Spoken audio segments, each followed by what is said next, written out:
আল্লাহ রাব্বুল আলামিন মৌমাছিকে বলছেন, সুম্মা কুলি মিন কুল্লি সামারাতি ফাসলুকি সুবুলা রাব্বিকা যুলুলা।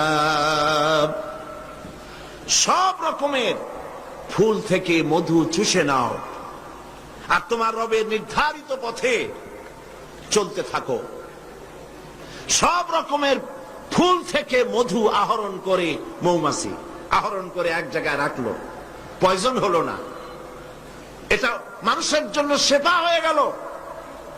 আর মধু কখনো নষ্ট হয় না, কখনো পচে না। মধু যদি পিওর থাকে, ওর ভিতরে যদি আপনি কিছু না মিশান, বছরের পর বছর মধুর পিওর থাকবে, নষ্ট হবে না। আলহামদুলিল্লাহ। ঔষধের পচন ক্রিয়া নষ্ট করার জন্য অ্যালকোহল ব্যবহার করা হয়। বিজ্ঞানীরা আবিষ্কার করেছেন অ্যালকোহলের কোনো প্রয়োজন নাই, বরং অ্যালকোহলের পরিবর্তে হালাল মধু ব্যবহার করলেই ঔষধের পচন ক্রিয়া নষ্ট হতে পারে। আল্লাহ পাক বলেছেন, ফিহে শিফাউল লিন্নাস, এর মধ্যে রয়েছে মানব গোষ্ঠীর জন্য সেবা, রোগের প্রতিষেধক। সুবহানাল্লাহ বিহামদিহি। এটা হলো মেডিকেল সায়েন্স। চতুর্দিক থেকে মধু সংগ্রহ করে একত্রিত করছে, পয়জন হচ্ছে না, এটা তার জন্য, মানুষের জন্য সেবা হয়ে যাচ্ছে। চতুর্থ নম্বরে মৌমাছির কাছে যে বিজ্ঞান শিখবেন সেটা হলো মেরিন বায়োলজি। আল্লাহ পাক বলছেন, ফুল থেকে মধু আহরণের জন্য তুমি চলে যাও, কিন্তু রাস্তা ভুলে যেও না, রাস্তা ভুলে যেও না। একটা মৌমাছি তার বাসা থেকে, এগুলো নিয়ে যারা রিসার্চ করেছেন, প্রাণীতত্ত্ববিদরা বলেছেন, মৌমাছি ফুল থেকে মধু গ্রহণ করার জন্য নিজের বাসা থেকে 10 মাইল পর্যন্ত দূরে চলে যায়। আপনারা কোনোদিন দেখেছেন কোন মৌমাছি আপনার ঘরে এসে পথ খুঁজতেছে, বাবা বাসা হারাইছি, যাবো কোন পথে, তালাশ করছে কখনো? আল্লাহ পাক বলছেন, তুমি যাবে ফুল থেকে মধু আহরণ করার জন্য, রাস্তা ভুলে যেও না। সুবহানাল্লাহ বিহামদিহি। সমুদ্রের ভিতরে নাবিকেরা যখন জাহাজ চালায়, ইনল্যান্ড রিভার লাইনে, আমাদের দেশীয় নদীগুলিতে স্টিমার যখন থাকে, সামনে সার্চ লাইট থাকে, কিন্তু সমুদ্রে শিপগুলি, এদের কোন সার্চ লাইটের দরকার নাই। সার্চ লাইট জ্বালাই দেখবে কি? পানি আর পানি, কি দেখবে? সেই জন্য তাদের জন্য প্রয়োজন হচ্ছে একটা মানচিত্র আর একটা কম্পাস। কম্পাস, মানচিত্র, রাডার, এগুলিকে ফলো করে স্টিমার, শিপগুলি মহাসমুদ্রের ভেতর দিয়ে চলে, পথ হারায় না। এবার আপনি বলেন, মৌমাছি নিজের মৌচাক, এই চট্টগ্রাম কলেজের কার্নিসের নিচে তার বাসা, মধু আহরণ করার জন্য চলে গেল। এখান থেকে 10 মাইল কদ্দূর? বদ্দার হাট নাকি হাটহাজারী? হাটহাজারী গেছে মধু আনতে। ওর কাছে কোনো কম্পাস ছিল? কোন মানচিত্র ছিল? কোন মানচিত্র নাই, কোন কম্পাস নাই।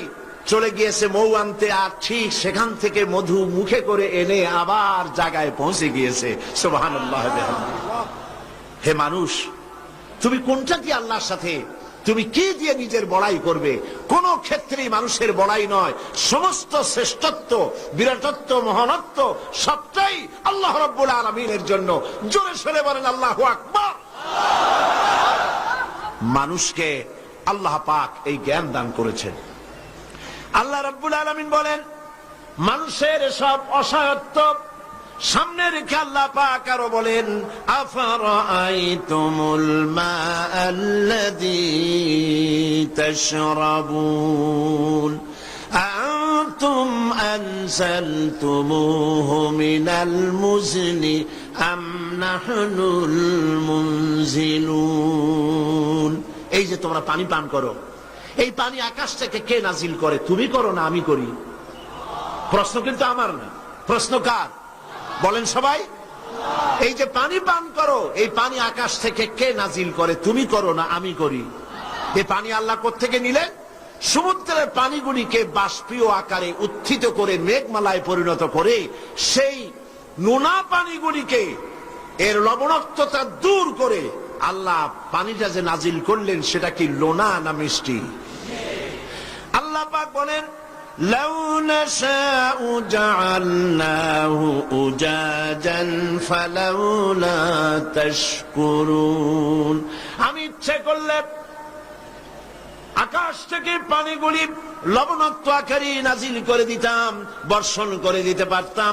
তা না করে আমি যে মিষ্টি পানি তোমাদের দিলাম, লবণাক্ততা দূর করে যে মিঠা পানি দিলাম, কেন তোমরা আল্লাহ রাব্বুল আলামিনের শুকর আদায় করো না? আল্লাহ পাক ইচ্ছে করলে পানি তো সব শুকায় দিতে পারেন, পারেন না? আল্লাহ ইচ্ছা করলে পৃথিবীর সমস্ত পানিগুলিকে শুকায় দিতে পারেন। সেই পানি আবার কেনে দিতে পারেন আমাদের সামনে, আল্লাহ পাক পারেন। সুতরাং আল্লাহ পাক মানুষের অসহায়ত্ব দেখাচ্ছেন, তুমি আসলে অসহায়, যা কিছু পেয়েছো সব আমি তোমাকে দান করেছি।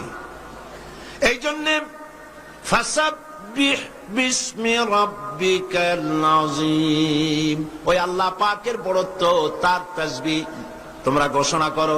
সবাই পড়েন সুবহানা রাব্বিয়াল আযীম। তুমি কত অসহায়, খুব মাতব্বরি করো, কিন্তু সমুদ্রে যাও তো। সমুদ্রে যখন মানুষ যায়, ওয়াইযা গাশিয়াহুম মাওজু কাযুলাল, যখন সমুদ্রের ভিতরে বিরাট তরঙ্গমালার ভিতরে মানুষ যখন পড়ে যায়, আল্লাহ পাক বলেন দল্লা মান তাদউনা ইল্লা ইয়াহু, যখন সমুদ্রের ভিতরে তুফানে পড়ে যায় তখন আল্লাহ ছাড়া সবাইকে তারা ভুলে যায়। শুধু তখন মনে পড়ে আল্লাহ আল্লাহ, আল্লাহ ছাড়া তখন আর কিছুই মনে থাকে না। অতএব তুমি নিজেকে যত বড় মনে করো, আসলে তুমি এত বড় নও। তোমার আসল মর্যাদা কি সে কথা আল্লাহ পাক বলছেন। এবার দেখো তোমার মূল মর্যাদাটা কি। আল্লাহ পাক বলেন পৃথিবীর মানুষের মূল মর্যাদা হলো ওয়ালাকাদ কাররামনা বনি আদম, আদম সন্তানকে আমি সম্মানিত করেছি, তুমি আমার সম্মানিত মেহমান। পৃথিবীর মানুষের আল্লাহর সম্মানিত মেহমান। ওয়া হামালনাহুম ফিল বাররি ওয়াল বাহর, আর আমি তাদেরকে জলে এবং স্থলে সওয়ারির ব্যবস্থা করেছি। ওয়া রাযাকনাহুম মিনাত তাইয়্যিবাত, আর উত্তম হালাল খাদ্য আমি তোমাদেরকে দান করেছি। সুবহানাল্লাহ বিহামদিহি, সম্মানিত মেহমান। সেই জন্য আল্লাহ যত খাবার দিলেন সমস্ত খাবারগুলি ঢেকে ঢুকে সুন্দর করে আমাদের সামনে পরিবেশন করেছেন। সুবহানাল্লাহ বলেন। সম্মানিত মেহমানের সামনে খোলা খাবার নেওয়া ভদ্রতার বাইরে, আমরাও তা করি না, ঢেকে ঢুকে নেই। আর আল্লাহ পাক এই মানুষকে সম্মানিত করেছেন বলে যত খাবার দিলেন সমস্ত খাবারগুলি ঢেকে দিয়েছেন।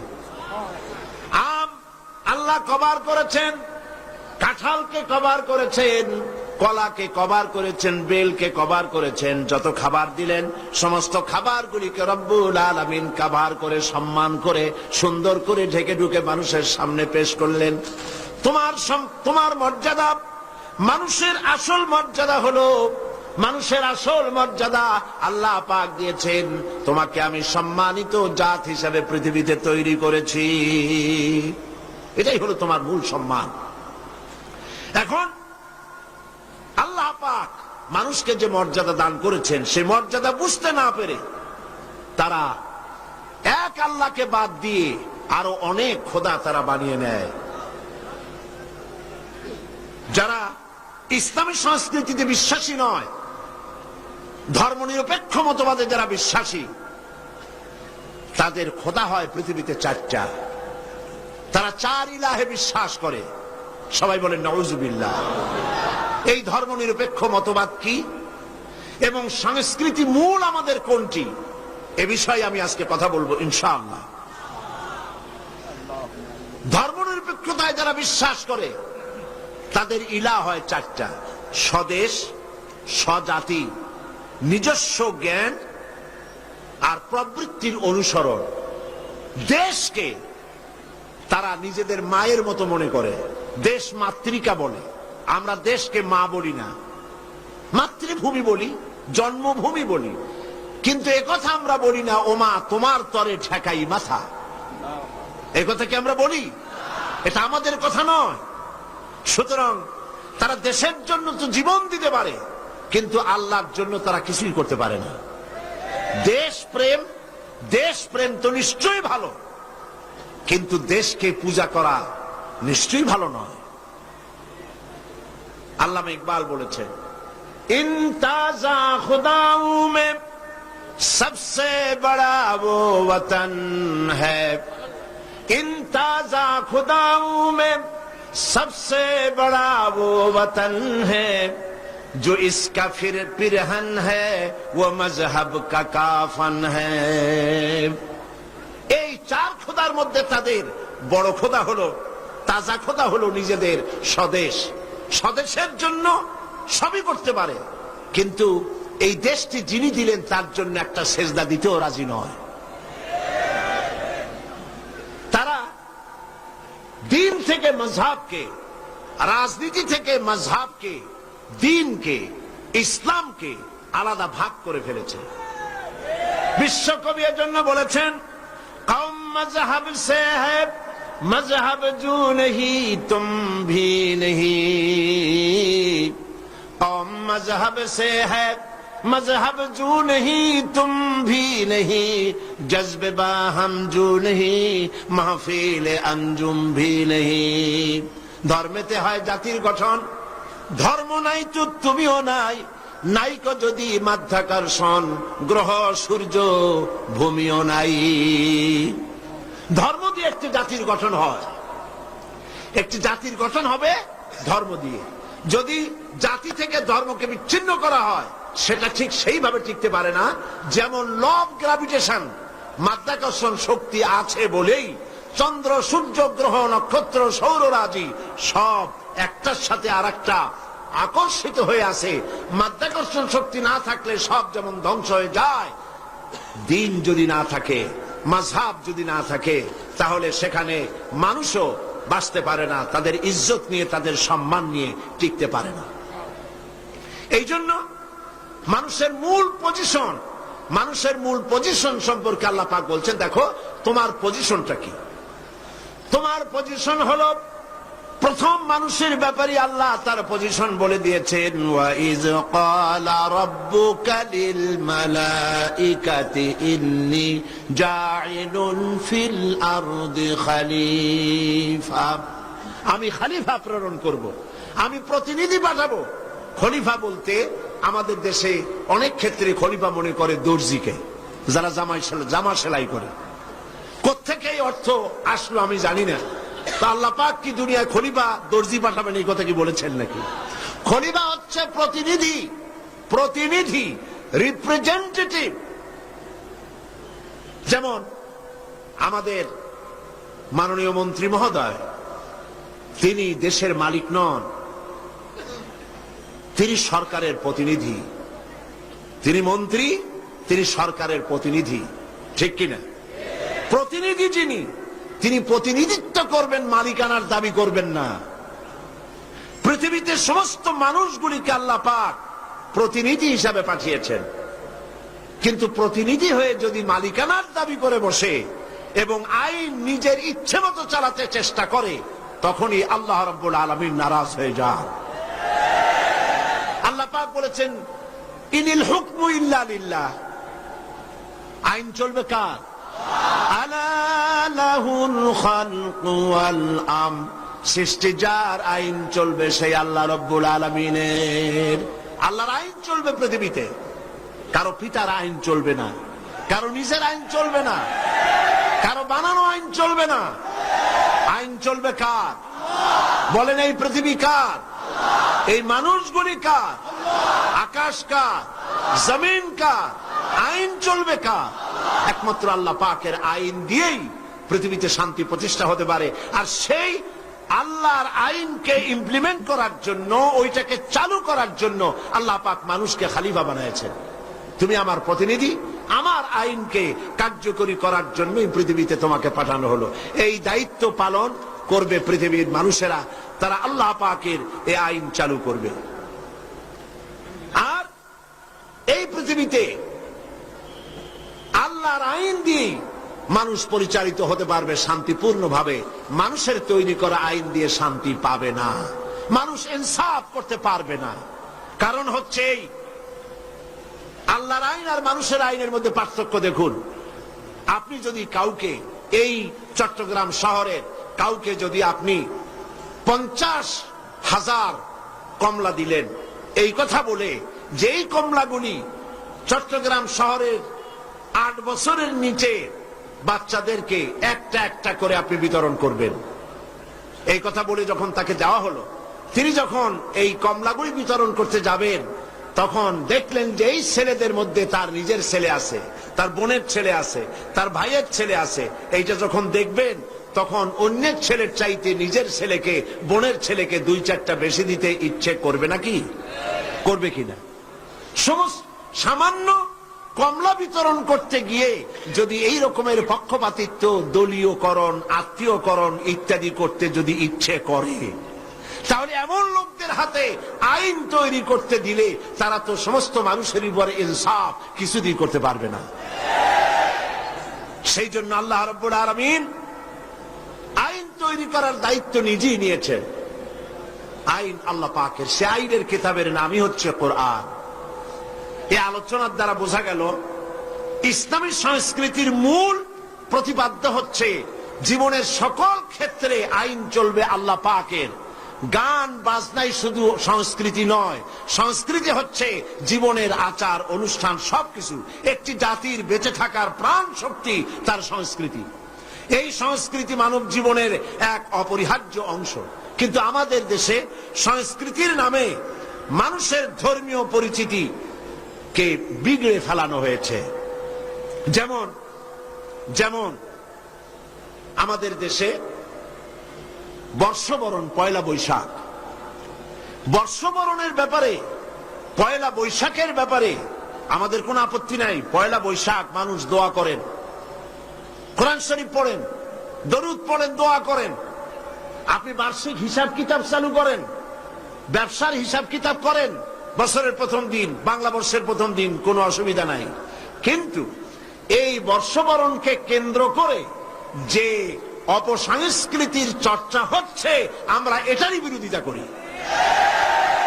কথা বুঝে আসছে কিনা? কিন্তু এক শ্রেণীর বুদ্ধিজীবী, তথাকথিত বুদ্ধিজীবী মানে পরজীবী, বুদ্ধিজীবী তো বোঝেন কারে কয়? যারা মাছ বিক্রি করে খায় তাদের বলে মৎস্যজীবী। যারা কৃষি কর্ম করে কৃষি উৎপন্ন, কৃষিজাত উৎপন্ন দ্রব্য পণ্য বিক্রি করে যারা খায় তাদের বলে কৃষিজীবী। যারা আইন ব্যবসা করে খায় তাদের বলে কৃষিজীবী। আর যারা নিজেদের বিবেক বুদ্ধিকে ভারতের কাছে বিক্রি করে বিবৃতি দেয় দেশের বিরুদ্ধে, এরা হলো বুদ্ধিজীবী। এরা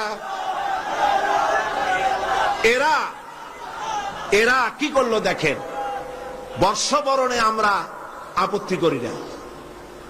আপনি বছরের প্রথম দিন আল্লাহ আল্লাহ করবেন, অসুবিধা কি? আপনি মুনাজাত করেন, আয় আল্লাহ, বিগত বছরে যত গুনাহ করছি, এই যে পয়লা বৈশাখ আসতেছে না, আপনি বলেন আল্লাহ এই গত বছর যত গুনাহ করেছি মাফ করে দাও, আগামী বছরটা, নতুন বছরটা আমার জন্য ভালো করো।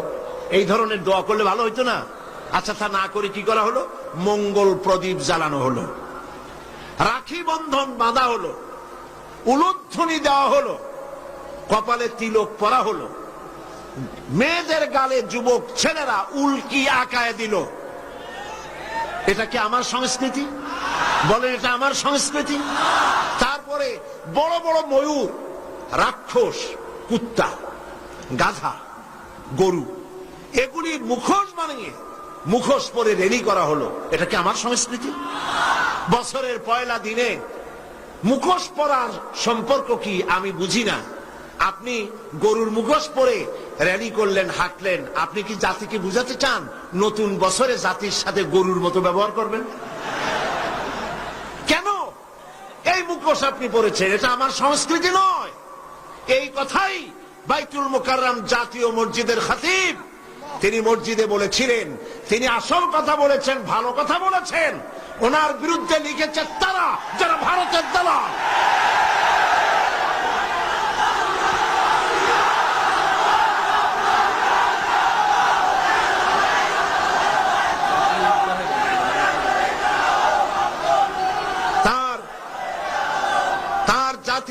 সরকারের খোদবা নিয়ে সরকারকে বেকায়দায় ফালাবার জন্য বামপন্থী বুদ্ধিজীবীরা বহুত চেষ্টা করেছে, কিন্তু কিচ্ছু করতে পারেন নাই, কারণ তিনি মুসলমানদের মনের কথা বলছেন। আমেরিকা সে যে পৃথিবীর সেরা সন্ত্রাসী এ কথা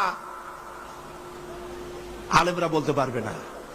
শাহরিয়ার কবির যদি ইসলামের বিরুদ্ধে কথা বলেন, দেশের বিরুদ্ধে কথা বলেন, রাষ্ট্রদ্রোহী কথা বলেন, সেটা হলো তার গণতান্ত্রিক অধিকার, সেটা হলো তাকে বাধা দিলে তার বাক স্বাধীনতায় বাধা দেওয়া হলো।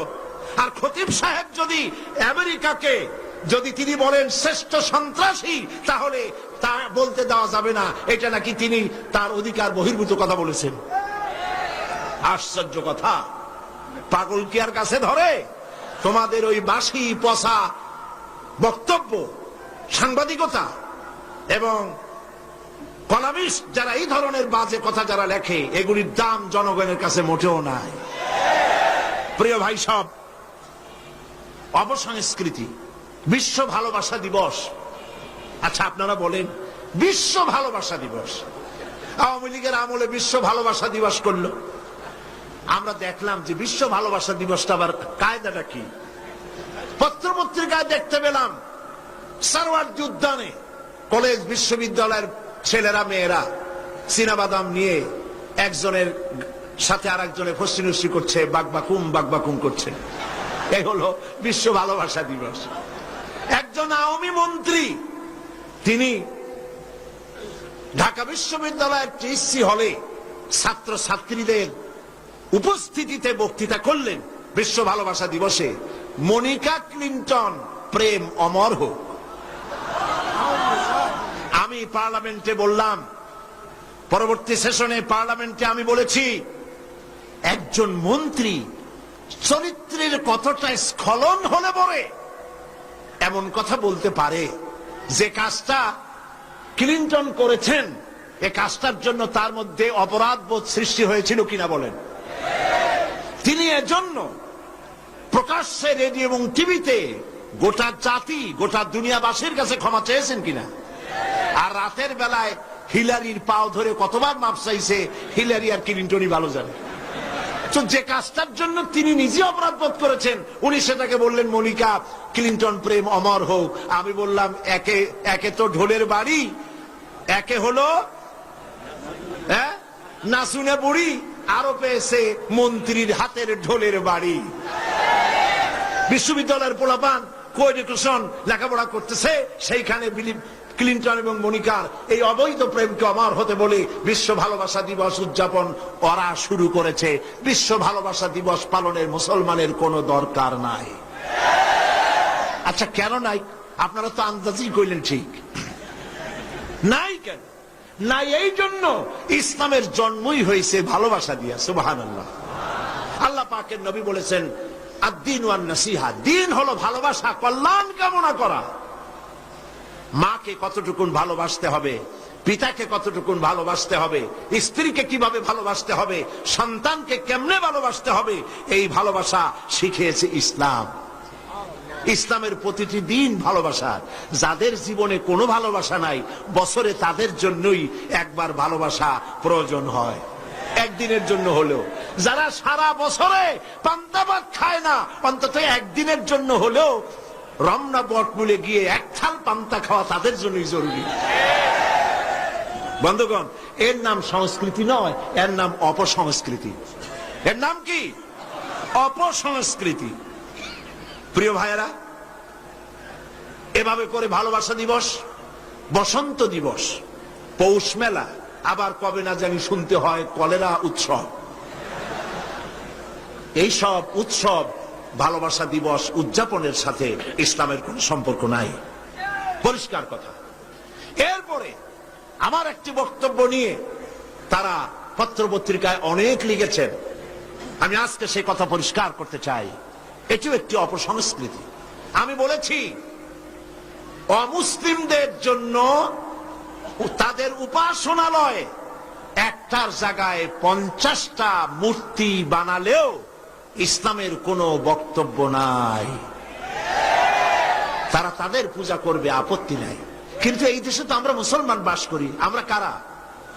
এদেশের বৃহত্তর জনগোষ্ঠী মুসলমান।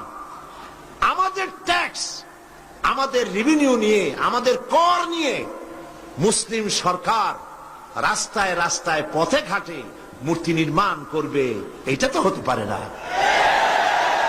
মূর্তি বানাইলে ওরা আবার তালেবান খুঁজতেছে, এই সরকারের মধ্যে তালেবান খোঁজে। এবং বর্তমান 4 দলীয় সরকারের বিরুদ্ধে নাকি ওনারা কনভেনশন করবেন, এদের দুর্নীতির বিরুদ্ধে। আমি শুনে হাসলাম, তোমরা করবা কনভেনশন? পাখির রাজা ছিল ফিঙ্গে, তো ফিঙ্গে একদিন পাখির জনসভা, পাখির সভা করেছে, বিশাল পাখির সভা। ফিঙ্গে তাকিয়ে দেখছে এই পাখির মধ্যে একটা হুতুম পেঁচা কোত্থেকে আসছে, বিড়ালের মতো চেহারা আর ডানা ডোনা ঠ্যাং ঠং পাখির মতো। ফিঙ্গে কোনোদিন হুতুম পেঁচা দেখে নাই। এইটারে দেখা তার খুব খারাপ লাগছে। সে রাগ হয়ে বলছে, কে আছিস? এই পাখির মধ্যে যার চেহারা খারাপ তাকে বের করে দে এই মুহূর্তে। হুতুম পেঁচা দাঁড়িয়ে বলছে, জাহাপানা কাকে বের করবো বলেন? 5 বছর দুর্নীতি সন্ত্রাস তোমরা করে 4 দলের ঐক্যজোটের সরকারের বিরুদ্ধে কনভেনশন করবা? মানুষে পাগল পাইছো? মানুষ এত পাগল না, আলহামদুলিল্লাহ বলেন। মানুষের আগের তুলনায় বুদ্ধিসাধ্য হয়েছে, আলহামদুলিল্লাহ কর। সুতরাং জনগণের টাকা দিয়া আপনি মূর্তি বানাবেন, এটা হবে না। ভাস্কর্য কাকে বলে? সৌদি আরবে অনেকে গেছেন, যাইয়া দেখেন ভাস্কর্য কাকে বলে। সুন্দর সুন্দর ফুটবলের আকৃতিতে পাথর দিয়ে বানাইছে, ফুলের আকৃতি বানাইছে। এই যে আমাদের ঢাকায় গুলিস্তানের মোড়ে একটা সুন্দর করে একটা স্থাপত্য একটা কিছু করা হয়েছে, এরকম চিটাগংয়েও আছে। এরকম আপনি ভাস্কর্য যেমন খুশি করেন, কিন্তু মনে রাখবেন ভাস্কর্যের নামে মূর্তি বানানো যাবে না। হারাম, হারাম, হারাম।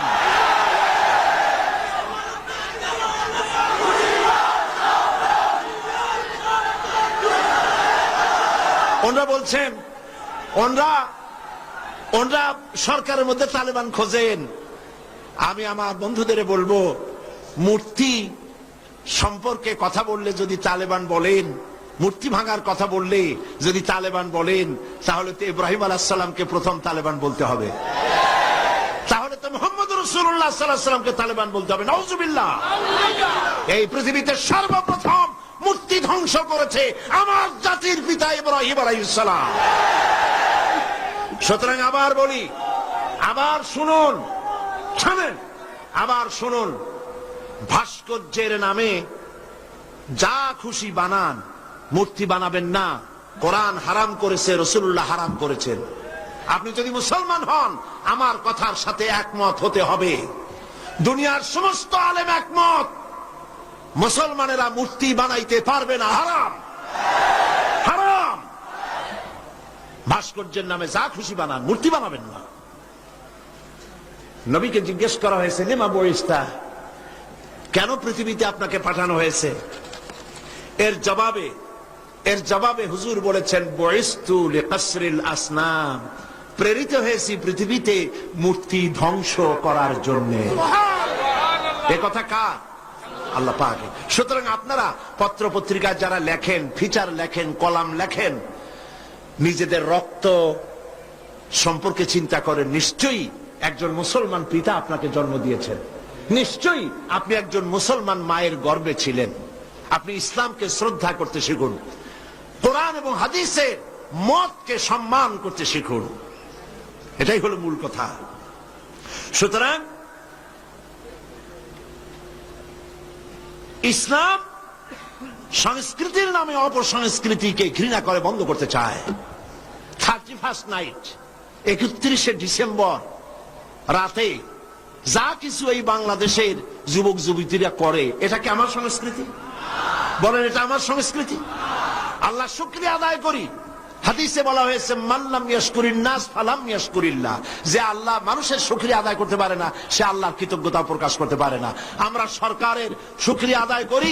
বর্তমান সরকার এবছরের 31st নাইটে কিছুই হতে দেয় নাই, সমস্ত অপসংস্কৃতি বন্ধ করে দিয়েছে। আমরা স্বরাষ্ট্রমন্ত্রীকে তাফসিরুল কোরআন মাহফিল থেকে ধন্যবাদ জানাই।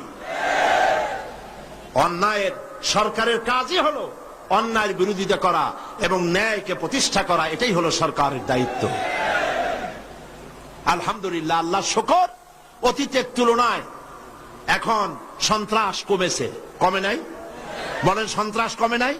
অতীতের তুলনায় সন্ত্রাস কমেছে। অতীতের তুলনায় যানজট কমেছে। অতীতের তুলনায় অনেক কিছু কমে দেশ ক্রমান্বয়ে ভালোর দিকে যাচ্ছে বলে আমরা আশা করি।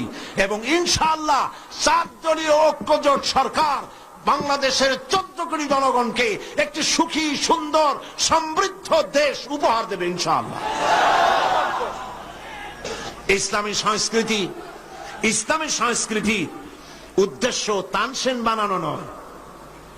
ইসলামী সংস্কৃতির উদ্দেশ্য চার্লি চ্যাপলিন বানানো নয়। ইসলামী সংস্কৃতির উদ্দেশ্য মাইকেল জ্যাকসন বানানো নয়। ইসলামী সংস্কৃতির উদ্দেশ্য হচ্ছে আবু বকর, ওমর, ওসমান, আলী, হুসাইন ইবনে আলী, ফাতেমা, রাবেয়া বসরি, এইসব মানুষ তৈরি করাই হচ্ছে ইসলামী সংস্কৃতির মূল লক্ষ্য। কিন্তু এই পথে চূড়ান্ত বাধা হচ্ছে ধর্মনিরপেক্ষ মতবাদ। মানব রচিত মতবাদগুলোর মধ্যে ধর্মনিরপেক্ষ মতবাদ হচ্ছে ইসলামের বিরুদ্ধে পরিচালিত এক নিকৃষ্ট মতবাদ। ধর্মনিরপেক্ষ মতবাদ এর ইংরেজি হচ্ছে সেকুলারিজম, আর সেকুলারিজমের অর্থই হলো ধর্মহীনতা। আমি পার্লামেন্টে ধর্মনিরপেক্ষতার উপরে বক্তব্য রেখেছিলাম, যারা আপনারা শুনেছেন। গত আমলে ডিকশনারিতে এর অর্থ কি এবং এর ক্ষতিকর দিকগুলি কি, কোরআন হাদিস ধর্মনিরপেক্ষ মতবাদ সম্পর্কে কি বলে, আমি সেগুলিকে পরিষ্কার করে তুলে ধরেছি পার্লামেন্টে। ধর্মনিরপেক্ষ মতবাদ এটি বিগত 250 বছর আগে একটি প্রতিষ্ঠিত আদর্শ হিসাবে দুনিয়ায় পরিচিতি লাভ করেছে। মুসলিম দেশগুলির মধ্যে সর্বপ্রথম কামাল পাশা তুরস্কে এটাকে আমদানি করে এবং এই মতবাদ দিয়ে আরবি ভাষা সে তার দেশে হারাম করে দিয়েছিল। কামাল পাশা আরবি ভাষা নিষিদ্ধ করেছে, হেজাব নিষিদ্ধ করেছে, মসজিদের আজান নিষিদ্ধ করে দিয়েছিল। একটি মুসলিম দেশ যার নাম হলো তিউনিসিয়া, এই তিউনিসিয়ায় 100% মুসলমান, কিন্তু ধর্মনিরপেক্ষবাদীরা ক্ষমতায় থাকার কারণে সেখানে হেজাব নিষিদ্ধ। যুবকরা নামাজ পড়তে পারে না, অফিসাররা নামাজ পড়তে পারে না। যদি দেখা যায় কেউ নামাজ পড়েছে, দাড়ি রেখেছে, চাকরি থাকবে না। এই হলো ধর্মনিরপেক্ষ মতবাদ। এই ধর্মনিরপেক্ষ মতবাদ 1972 সনে আমাদের দেশের সংবিধানে তদানীন্তন সরকার 1972 সনে সর্বপ্রথম ধর্মনিরপেক্ষ মতবাদকে সংযোজন করেছিলেন। আমার দেশের বৃহত্তর জনগোষ্ঠী মুসলমান।